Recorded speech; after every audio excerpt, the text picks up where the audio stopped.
But there is this whole drive towards slow fashion. Of course, your line looks back, as you said, at Ayurveda in a big way. But for me, the future is going to be a meeting of the old and new age. It always a meeting of science always and tradition. in the forms, but you see, you get excited when you buy a new jacket from Bottega. You get excited about the finishing of the pocket because they've used a special machine to mark it with a bit of a relief or something like that. That's what's exciting. It's the finish. It's not that the pocket is different. It's the same old pocket we've been having for 3 centuries, but the way of making it is different. And it's those minor details. It's the 5% that makes the excitement in fashion. If I start going in for 100% different fashion, no one will understand it. And I'll be all alone. I'll be an artist and I can put it into a gallery and I can sit in front of it and say, yes, 10 lakh s'il vous plaît. And I think the same can be said of sustainability. There's so many issues. There's the natural resources. There's obviously the people element. There's the waste element. There's so much. Of course, we do need to tick all the boxes at some point. But when a designer is starting out, should they focus on how do they know which battle to pick? Because it's impossible to get it all right the first time. Yeah, well, that is precisely the challenge. Is you can't get it right the first time, and then you have to wait. You have to have a second and a third time afterwards, and it takes a hell of a lot of time. So when you started your ready-to-wear line, when you came back, jeans as you called it, what was the story that you wanted to make? What was your initial mission? My initial mission was that for 20 years they were telling me it's beautiful but much too expensive. And the mission was to make it wearable and affordable and to have the same kind of message, even if, well, let's say the difference between a perfume and a cologne. So right now, of course, there's all this, ready to wear. Obviously, is something that everyone's really focusing on because they're saying there are not going to be so many occasions, and then also there's been a big focus on fast fashion, the other end of ready to wear. And like you said, right now with the economic situation being what it is, where do you feel it's going to go? Because perhaps people can only afford fast fashion right now, but yes, there is the sustainability issues of fast fashion. It seems like we're in this very odd scenario right now. The vibes I'm getting is that people have become much more choosy because they're staying at home and they have decided on certain things that they really love. It's like that secret passion, Suj, of liking a certain undie more than something else and wanting to wear it. It's for yourself. It's like that pair of socks that gives you confidence and you'll never admit it to anyone. It is so. So I think that people will be going into choosing more and wanting something more precise. At least that's the way I am. I look at the last 4 months and I didn't even get something from my own collection. I think that speaks volumes, is that you just don't feel that it was important. It's important enough to go out to buy something because let's face it, you're there, you're an image for the others, but the most important thing is how you come across, and that has to do with you. So it's not only us in the industry that's going through a process of relearning. Would you say the consumer's going through a process of relearning right now? Yes, and I think in fact, he's not even relearning, he's just learning. I think he's learning because like many of us, it's a revelation to stay at home and to literally connect with your own psyche, with your own inner self, and to suddenly have, even if you're, let's face it, even if you're not working 8 hours a day, but you are home 8 hours a day, you're still saving that 1 hour of commute both ways. And just that gives you peace of mind, and it gives you an approach. And just the fact that you can switch off the screen and go down to the kitchen and just have a quick salad there at lunchtime is something which has an immense value for a family. I think we're reconnecting to loved ones, even if they're not at the same table as you. I have reconnected with so many friends, and I've noticed a change of tone, which is phenomenal. It's so different, and I suddenly have. I'll tell you what. Before I had a relationship with 500 people on the Delhi turf, which our cocktail turf, which is like twice a week thingy, and now I have 500 people I know personally. It's a different story. It's a very different story, and we've all obviously spent time at home, and we've connected with stories of our home and our homeland, if you like, and most of us on this talk today are either in India or we're in the Middle East. And do you think there will be a connection now to homegrown fashion? And this is a good time to actually be talking about stories of your home, like your neighbor speaks of Ayurveda. Yes, well, Lee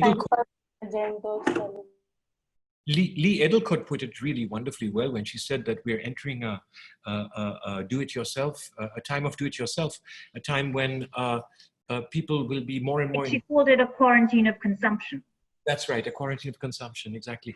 And I think it's so true, because even our way of creating, well, we've decided that our message that we had when we established Jeans, the collection, was to upcycle everything and to keep on using it again and again, and to, in the following season, always propose looks with the last 2 or the last 3 seasons, and to mix it all up so that people can search a personal style in those clothes and not blindly buy stuff which looks cool on the model.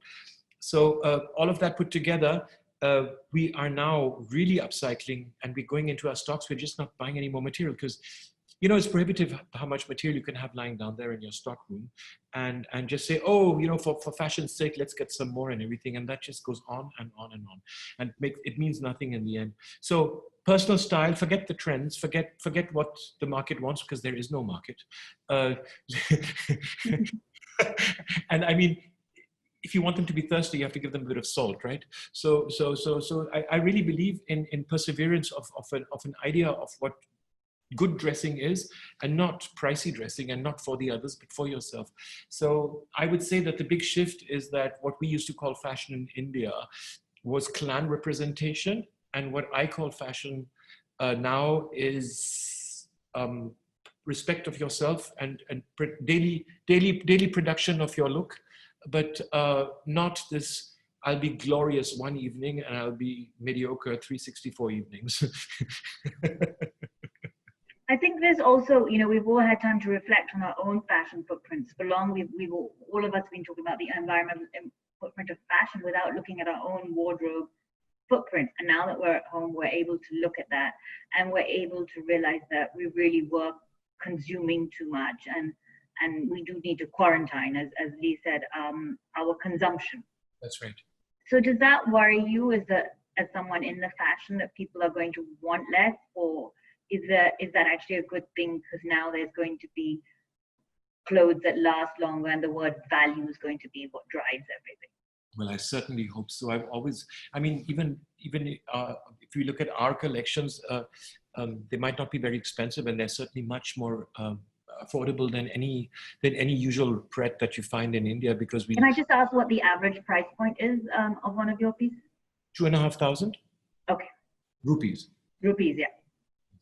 We had a first phenomenal sale after 3 months yesterday, and we made 1,800 rupees, my dear. Congratulations. That's a sign of things to come. Telling it with the whole planet. There is hope. Yeah, but our consumers, are you seeing now that we are opening up, that people are looking to rebuy, and people are looking to perhaps there is a want of getting that few special piece? Sorry, can I just ask everybody once again if they could just mute themselves, and we'll open it all up like in 10-15 minutes, and of course you can ask questions. Sorry, thanks. Sorry, Hemant. So yeah, do you think that there is going to be a return of people wanting to have special things? And by special, I mean value-driven things. Yes, because that trend already existed in the industry. If you look at what customization or personalization meant to someone like me, it meant haute couture. It meant that your body was replicated in the workshop, and we would mold the garment around that single unique mannequin that represented the neckline that was a little bit higher than someone else's, and the shoulder line that was a little bit tighter than someone else's, etc., and made you the unique person with the unique garment, etc., etc. And then came this revolution on manufacturing of Louis Vuitton in the early 90s, in which suddenly we were talking of customization in an industrial manner. It means that you buy a bag which has a standard thing, and it has this band on it, and you can get your SA on it. And that's what customization is. It's like buying the Cadillac for myself because my HS initials are on the door. But it certainly is coming back, and I'm hearing more and more about, you know, the basic idea of producing only if it's ordered. And that would make a hell of a lot of sense. But for that, I think we have to go through a bit of automatization. Can you imagine a laser that measures me coming out of the screen right here? There we are. And it'll measure me, and I will get the data, and I'll send it off to Hemant, and Hemant will 3D print it. He'll put a design onto it, send it back to me. I will see it, I will accept it, up and down, and it comes out of my 3D printer. And you know, it was only made for me, and there's actually no footprint, there's nothing, there's not even transport. I mean, that would be, I think, for everyone, that would be really, then we have gone sustainable, and we've really made fashion that is purely sustainable. I know you're working on something really special right now, whereby you can make your clothes and how they're made totally transparent. Will you tell us a little bit about what you're working on? Well, we're working on traceability of the garment. As I mentioned earlier, we're we want to make our whole accounting green. The road to sustainability is not to switch off your neon light. It's much more than that. It includes the worker who comes by bus and how much he's going to consume to come there. It includes thinking about your DHL thing and saying, maybe I could just send it by train. Maybe I can not send it at all. Maybe I can find a solution by doing it right here. It's you know, the Stella McCartney kind of thinking. That's what sustainability is really about. It's about being really thinking about the second and third and fourth tier effects of what your action actually is. So the idea would be to be able to have a QR code in each garment in which all the information is of how it was made was stocked. So that means where the fiber came from, how much did it travel to get to the place it was woven. Once it was woven, it was sent to your factory or to a wholesaler. Then that wholesaler went on to send it to a retailer, and I bought it from the retailer, and I sent my guy in a tuk-tuk to pick it up, and then he brought it home, and then Kuldeep, he went to the cutting department and he cut it, and there's a picture of Kuldeep, and then there's a picture of how the bundle was made of the garment after it was cut, and it was given to Shahina, and Shahina, she unpacked it on the picture of Shahina, and she's making the first piece, and someone else is making the accessories, and someone else is making the buttonhole, and it's all there, and it's all on that QR code, and when you buy the garment, you have the full story. So I mean, not only is that totally transparent, to me it just speaks of the story of clothes, and that's what fashion is. It gives clothes a narrative, it gives clothes a perspective and reason, and of course of late we're seeing how vocal fashion is being, and it's using its voice. Well, the stories were just as intense, but they were not necessarily as true.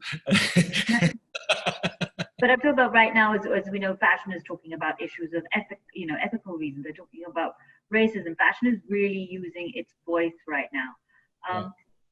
But fashion is also about escapism. And I think, how do you know what the balance is? How do you know whether you should be using it to use your voice and for people to relearn and through your voice the messages that perhaps they need to know, or should you be about escapism? Is fashion that place, especially right now, where you really just want to escape? We are all going through tough times. I think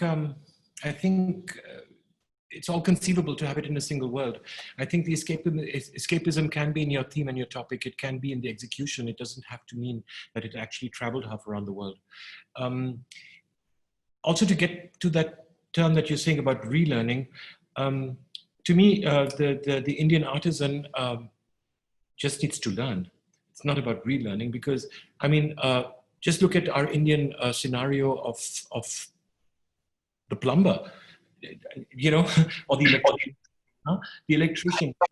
I don't know of a single school how to do it properly, and if the electrician is pulling up the wire with his teeth, that's absolutely normal here. I'm sorry, but that's not what professional is. It's a different story. So I think that if we could step in and start, I mean, it's education once again, and it's about learning not only the composition of your fabrics, but also how to make it properly. And there is There's even an apprenticeship for becoming a wall painter in Europe. Here it's like one-handed while you're talking to the other fellow and you're painting the wall. And I'm sorry, there is absolutely no ethics about this. And everyone is so full of this unconditional love for each other that they will tolerate any BS. So sorry, I'm always revolted. So we have a lot of designers in the making listening to us right now. So as someone who, if you don't mind me calling you a veteran in the industry, what would you say to them right now? It is a huge crisis. The migrant crisis is a huge crisis right now. You know, the textile industry is India's second biggest employee. There are 45 to 60 million people who are employed by this industry. So to future designers, what do you think they should be doing when they start their own factories? What is it that they should be doing to help this current problem? Because they are the people who can hopefully help solve the situation. I would really say, first of all, work for another factory. It's extremely important to understand what everyone else is doing wrong, but to have a vision of that. What we do is we honor the factory that should not be replicated and just go ahead and do it also because the forefathers did it, so it's good. It's as if not the profession is questioned, but the forefather is honored above all, so we cannot deviate from his advice. And this is another reason why it's from father to son and to the child, it just goes on and on and on. And the result is that the bicycles we're making across the street are the same designs as in 1827. And if you tell him, R&D to thoda sa karo, and he'll say, "Kyon, bechta to hai?" You know, don't. It's all only about money and bottom line, and not about eat. And I think we have to start questioning things we have and how to make them better. So it has to be profit with a purpose, correct? With a purpose, exactly. So I would ask all these youngsters to please start analyzing and becoming sharp about what you want to be doing and what actually you personally would not just need but crave for. I think it's extremely important to have a kind of a notion of passion and spark in there, not just for the result, but for the path that you're going to follow. And if you really start analyzing, I mean, there's plenty of stuff that we really need. I think what I've realized while I'm doing all these webinars is how wonderfully in tune all the students and all the generation are today, and how aware they are that 60% of clothes end up in mindful. These were figures I didn't even know about. And unfortunately, I'm one of the people in the 1990s who thought fast fashion was an amazing thing because it was democratizing fashion and it was making fashion accessible for all. And really, we didn't know about the other side of the coin. And I think the fact that we know about the other side of the coin is really, really good. And that we're able, you know, webinars like this are able to make us and relearn. And I think it's great that we have these opportunities. And would you, and as someone who's been in the industry now myself, 25 years, I just don't think you can ever stop learning more and more. Do you think you will ever stop learning?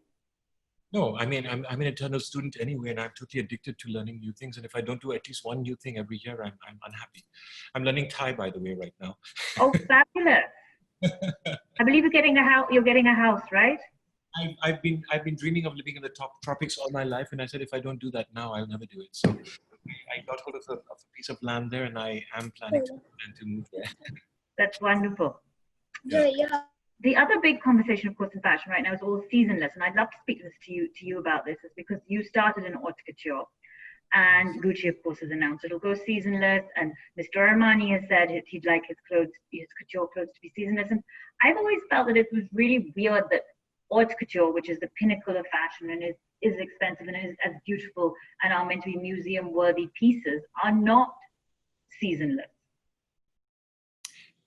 No, because the whole point of the way fashion was invented in 1857 by Charles Worth was precisely about representing a season. It's about seasonality. That's the base. It's the root of the whole thing. In January, you make for summer, so you can order in January, get it by March, and wear it until July when the new collection comes out, and which again you order in July, get it in September, and wear it until January. So it was totally for a season. But then, with the invention of air conditioners, of course, things changed drastically and seasonality stopped also, and then traveling. So suddenly you had to add in all these different things. So they became kind of unseasonal, but they still have a topic. They have the point they made is the creation in the time. And there are certain things that theoretically you will not repeat and you will not make at a different time. It's like that paper dress in the 60s I was talking about, and it's like Galliano's extreme theatrical creations for Dior in the early 2000s, or Comme des Garçons in the 80s. What a revolution it represented, or Yohji Yamamoto, or Giorgio Armani's soft shoulders in the 80s, or Pretty Woman, American Gigolo, all those things which all had a revolution at the base. It was just a pretty little notion, but the young generations don't understand the fight that was there to be able to wear blue jeans at one point. And that it was a workers' revolution, and it really meant something that to wear it. And I mean, I don't even think there's anything comparable today. I think the young generation are having their own fight right now going on with, as I said, sustainability and then, with issues of representation. The rebellion is still there, and I did notice that, for example, a hashtag will become an expression of a whole generation, can't breathe. Or if you look at the funeral, I mean, I was struck that they were all wearing white. In India, it's a traditional thing, but that the black people are wearing white at the funeral was a very, very strong statement. And I found it extremely moving how at Floyd's memorial, they were standing and huddling together, and you could really feel the sorrow and the thing of the clan, and it's as if it is a real movement that's starting out there, and the proof is that it's all over the place. So yes, thank heavens there still are movements, and without that rebellion, fashion will not be. So and the rebellion does generally come from the youth, so that's why the young factor is really, it's important, and it keeps fashion dynamic. If you remember how condescending Yves Saint Laurent was as to the bourgeois women who used to wear his clothes, how dare they wear my clothes? Why don't they just go and hang themselves? I mean, that's how he spoke about his clients, and they wanted more. I don't know if you know, but Tom Ford, when he was at Gucci, actually told them that they weren't allowed to dress Victoria Beckham. Little did he know that Victoria Beckham would become such a huge style icon. So, I know, unbelievable. I mean, when Julia Roberts went to Paris, they said, you're fine, but can't you get that thing out? So the great thing about fashion is that it always changes, and you just never know when you're, Yeah, and you have to be on the pulse. It's very important. I think people in fashion can tend to get stuck in a little world, and I think it's very important for fashion to realize that it's about the times, and you need to be out there all the time and be with the pulse, what's going on everywhere. Yeah. And unlike Mr. Trump in fashion, we can say the contrary every day, and we're right every day. So coming back to this time that we're living in, and I loved what you said about crisis at the beginning of this talk, and I always go back to this, that this word for crisis comes in Chinese comes from two words: danger and opportunity. So there's a lot of danger right now, obviously, for our industry. A lot of companies are going bankrupt. I mean, who would have thought, something like J. Crew would be talking about, winding up operations, or, some of the big department stores. I believe John Lewis is, something that we thought in England was so sacred is now in trouble too.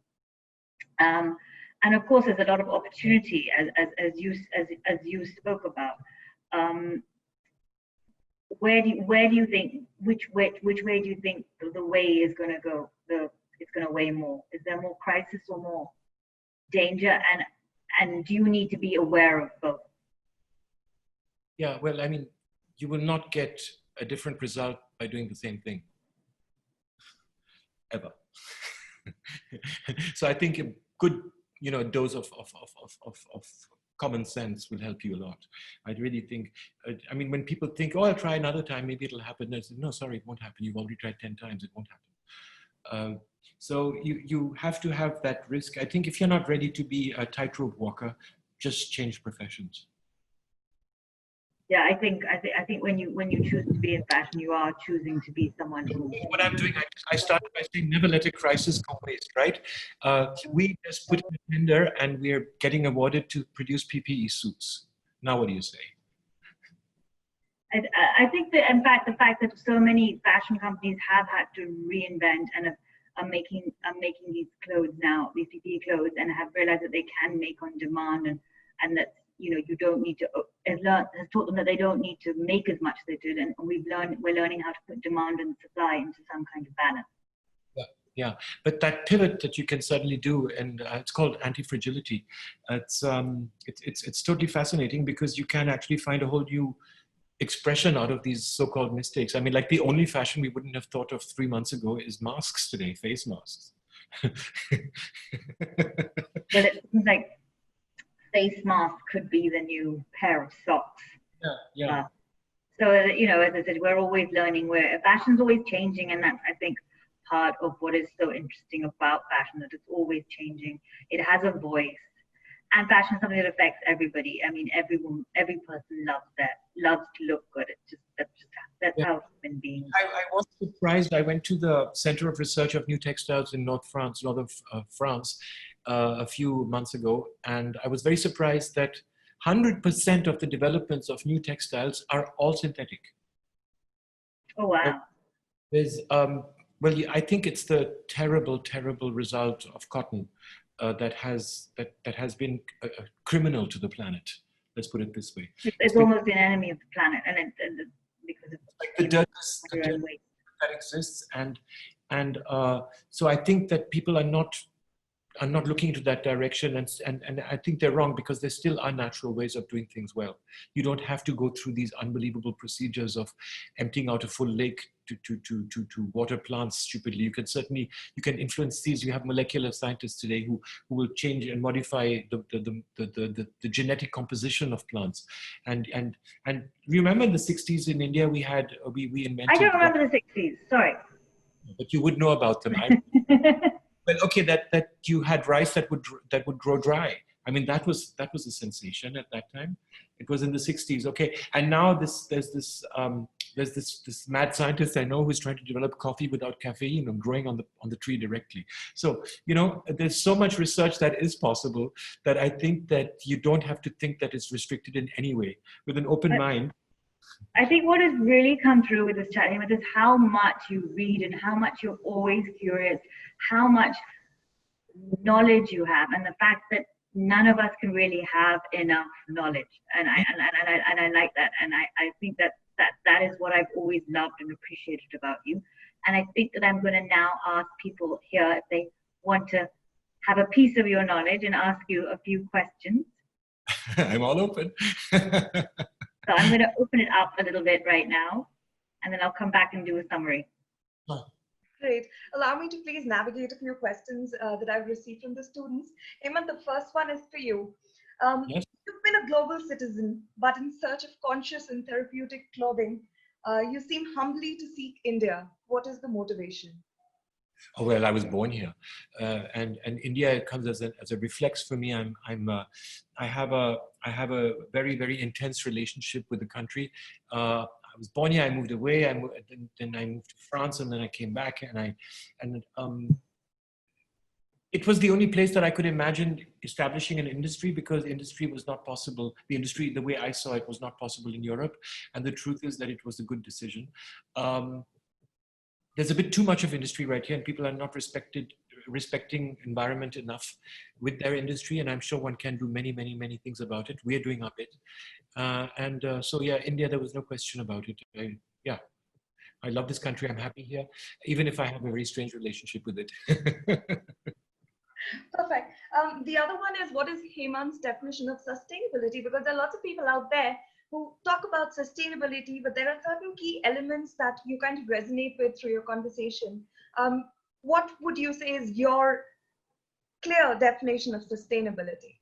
Well, that the source of where you get your material from just gets renewed all the time. It just keeps on growing. Not only will we make sure that the cotton is certified organic trade standard, we will make sure that that material will travel by train rather than by air. It will go to a certain place. We will be keeping each swatch that is cut. First of all, we will be making the patterns in such a way that it consumes the least possible, and then what's left over will be cutting up to make packaging, which will be actually made like a cushion so that you can use it all the time and you don't throw it away. And then you make sure that your threads are totally ecological. And then you make sure that your buttons are made out of coconut. And then you make sure that this. And then there's still a few things left, and you cut them up into strips, and then you make macrame out of it, and that you make into a little handbag, and that you put in as an extra thing. And in the end, there's just a handful left. There's nothing left. That's for me sustainable. And I keep on doing it, so I make sure that there's nothing left in the stockroom. That's really very beautifully put across. So Sujata, we have a couple of questions for you here as well. One of the questions reads, how do you think that print/digital can help spread awareness regarding the relearn, that is the R of sustainability? I think the media really have the job of the media is to be the voice of you know, it's the fifth estate in politics. We are the fifth estate, if you like, of fashion, and it is our job to put out all the new learnings and whatever we learn. And it's very important for us to keep the consumer informed. I keep saying it's about being an informed consumer, and the only way the consumer can become informed is if we put that information out there. And I think it's very important right now for journalists to do this. And I see that you can see this happening across the board, whether it's newspapers or magazines. Everyone is realizing that being responsible is really key. And even all of you, I mean, I just think all of us now have our own digital footprints, and everyone's talking about social responsibility. I think we should also talk about social media responsibility. And as people in the industry, we must use whatever tools we have to put out that voice. Right. And speaking of conscious labels, how do you think, what would be your suggestion for them? How do you think they should address sustainability? So I always use the word conscious or mindful, because as Hemant said, something sustainable is something that regenerates itself, and I think clothing is something that doesn't, by definition, regenerate. There will always be some wastage. So I think it's about being mindful and about being responsible. I think for young designers, it's very difficult, as I said, to tick all the boxes. So I think you should pick your battles at the beginning, but you should know that your final goal is to tick all the boxes, to make sure that, you know, there is zero waste, that you are recycling, and you need to keep learning ways how to do that. But I think find what resonates to your brand and to your aesthetic. Do remember, it starts with a design process. So whatever you do has to work with your design process. So look at your aesthetic and look at what attracts you. For me, it started with the ethical issue and the whole labor, because I'm very interested. I studied costume history, so I'm very interested in the craft form. So for me, it came there, and then I moved slowly into other forms. So I think just pick your battle, and it has to be something that resonates with you, because then it'll be a genuine and authentic voice. Yeah. Right. I think the best way is just to speak from the heart and to be convinced of it yourself.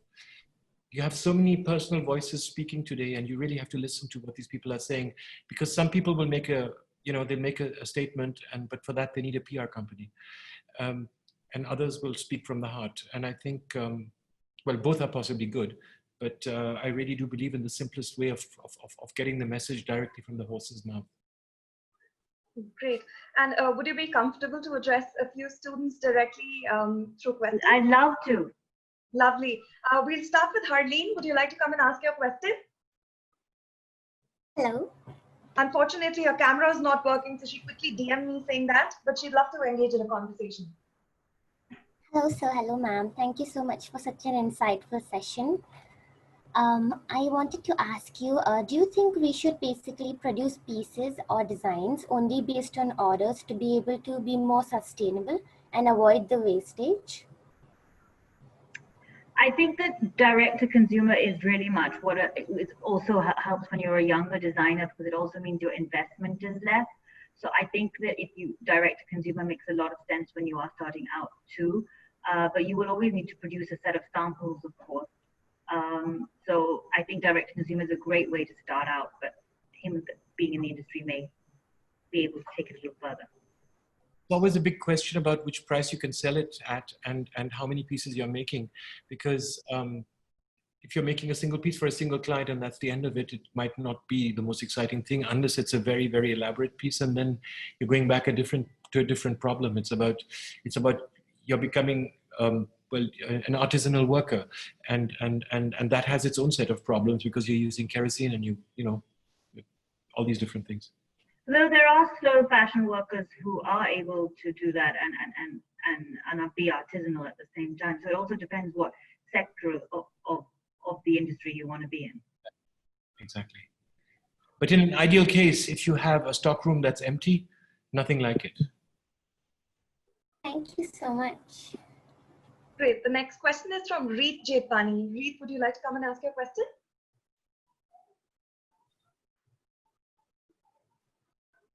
Reet, we can hear you. Your microphone is on. You're on.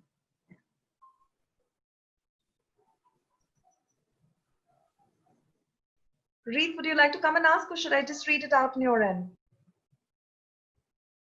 Okay, great. Allow me to read it out, please.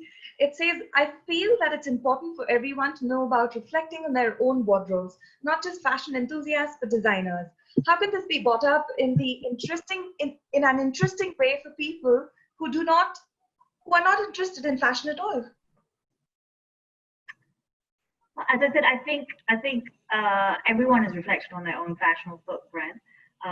I'm always very skeptical of saying that there are people who are not interested in fashion at all, because clothing is something everyone wears, and when you wear it, even if you're choosing to wear something very simple and that is utilitarian, that is your choice and that is your voice. And so I think even that is fashion. So I always have an issue with that. So I think the way, as I said, is that if everybody uses their own voice, and today we will have our own voices and our own platforms, and then hopefully people will grow. But I don't think it's necessary for everyone to be a mindful fashion or an advocate of fashion. I think that it has to be a personal choice. Hemant, would you like to add to that? Yes, I think that if you look at a person like Amal Clooney, who I think is the epitome of elegance, if how she dresses, it's much more complicated to dress like that than to dress like Lady Gaga. Because, you know, that green mink coat with yellow feathers are coming out of it, and green and blue danglers underneath, and the crinoline to go with it, all on a tricycle, up on a tightrope. All of that, I'm sorry to say, but to put together is much easier. I'm not saying that Gaga is not a style icon. That's not what I'm saying. I'm just saying that put together of expressing balance with the pearl necklace at the right level, and all the different tones that are put together, and that will go with your character, and you are in sync with all of that, and you're expressing something. It's much more complicated. So to each his own. But it's sometimes easier. It's much easier to throw together stuff that doesn't match. All you need is guts, not taste. What do you say, Sue? I think good taste is actually a very rare thing. It is. It's like you see, you find elegance in the fish market, and you find vulgarity. It's also very subjective. What I may think is elegant is what another person may not think is elegant. So I think that it's such a subjective subject that, to me, it's just as long as you are comfortable what you're wearing, and you are wearing your clothes, and clothes are not wearing you, it's fine. That's it. Well said. Great. Therese Peters has a question here. Would you like to ask your question? Yeah, sure. Hello, Mr. Hemant, Hello. and hello, Ms. Sujata. My name is Cherise. I just have a question because I'm also in the process of starting up my own sustainable fashion business, but obviously I need a bit more of insights and education and experience. But I don't know where to start. I know they're in the process of manufacturing a garment. I mean, there's so much waste going on, and I mean, if you look at bleaching is wasteful to the oceans and harmful to the oceans. Then you look at textile scraps that are being thrown away. Which aspect do you think we should focus on? Because it's pretty difficult to focus on all of them and trying to solve all of the problems. Which one do you think is the most important, or how do you choose an aspect of sustainability for your designs? For me, I think it has to go with whatever your personal connection is. So for me, when I started writing on mindful fashion, it started with the craft aspect, because that's what I was interested in. So it also depends on your design. But I always just say one thing: there's only one common thing to clothing, and that is cloth. So it all starts with cloth. That's right. And plus, I find it very important to do is that, you know, that first step is going to is going to be the first step of your trip. So just go ahead and do it. Don't think too long because you might miss a train while you're thinking. I think it's very important to be just look in front of your doorstep and you'll find something very quickly and just get going. And you can make a statement. Don't you think so, Suj? You can make a statement. Yeah, I think, and whatever it is that you're focusing on, be very clear. I think as long as you're transparent and saying, okay, for now I am, it's about zero waste for me, or it's about the people cost, or whatever it is that you be very clear that this is the message I'm driving on, and I aspire to look at the whole gamut of it, including toxins and whatever. But this is right now my focus, and this is what I'm focusing on, and it'll appeal to you. You'll find people who work, say, in resort wear lines naturally talk about ocean waste because there's such a correlation between resort wear and ocean. So I said that it needs to be something that works with your mission statement, and it's baby steps, and not everyone can do everything overnight. Even Stella McCartney is forever reinventing what she does. There was, you know, even she used, you know, some plastics at the beginning of a thing. You can't do it overnight. Thank you so much. Great. Next up, we have Mena Mari. Mari, would you like to come and ask? Hello, everyone. I hope you're staying safe. Thank you so much for your content. Can you hear me? Yes, yes, we can hear you. Hello. Hi. So basically, my question is that there are some local brands that follow this guideline of production on demand. So which means that they only create the pieces once an order is proceeded by a customer. So there's no waste in the process. But do you think following this guideline can help a brand get exposed in the market? So I think before when we talked about even the whole pricing, which Hemant mentioned, if you're doing just one, it can be very difficult. And as I said, you always need a sample set, because when you are starting out, you do need publicity, you do need PR, you need to have those pieces. So I think that just doing it on demand, then you, as Hemant said, you become a mom and pop shop, and it's not really building a business. Does that make any sense?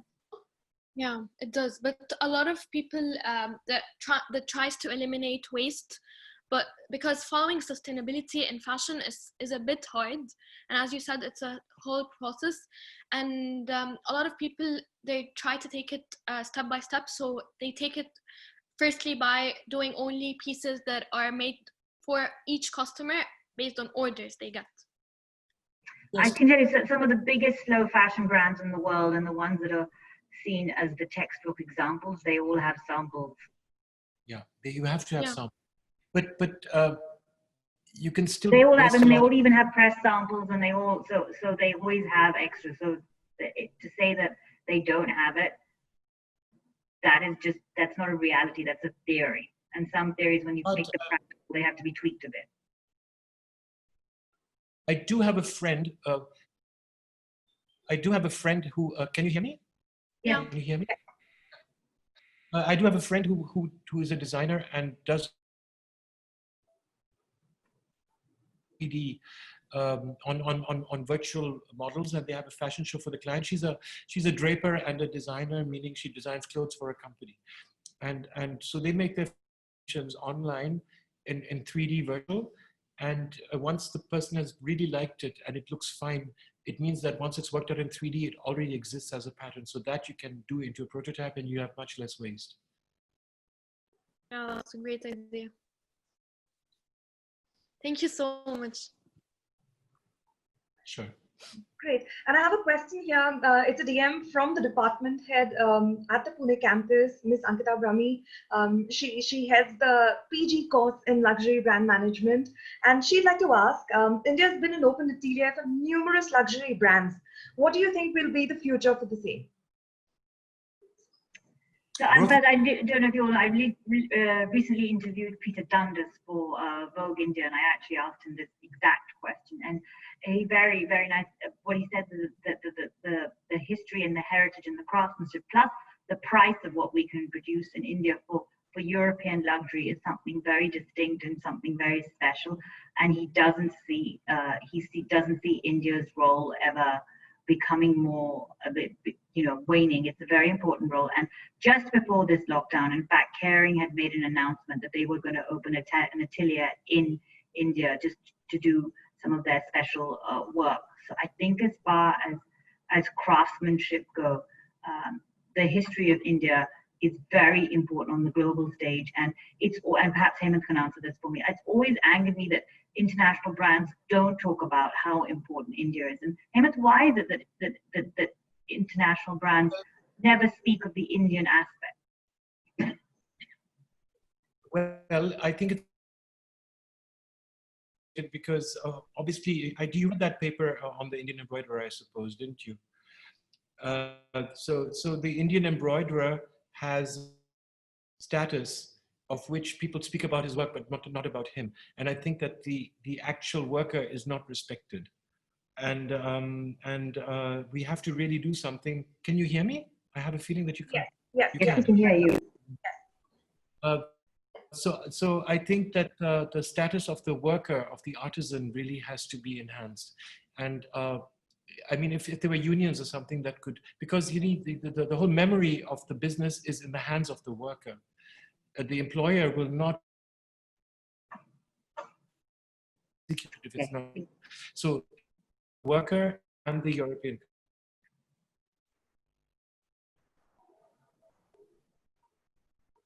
I see it changing though. I do see there being a status coming into the whole Made in India thing. And I think as designers from wherever you are, whether you are from the Middle East, which also has a great heritage of craftsmanship, it is changing. I mean, we now have Eli Saab and we have, of course, Rahul Mishra, who are showing. So I think that it's going to change. And I think it was changing. There was already a change before this pandemic. Of course, things have gone on a pause, but I think that change will continue once we go back to whatever the new normal is. And this feeling that we are all in it together, hopefully will propel the fact that it's important to talk about heritage and where things really come from.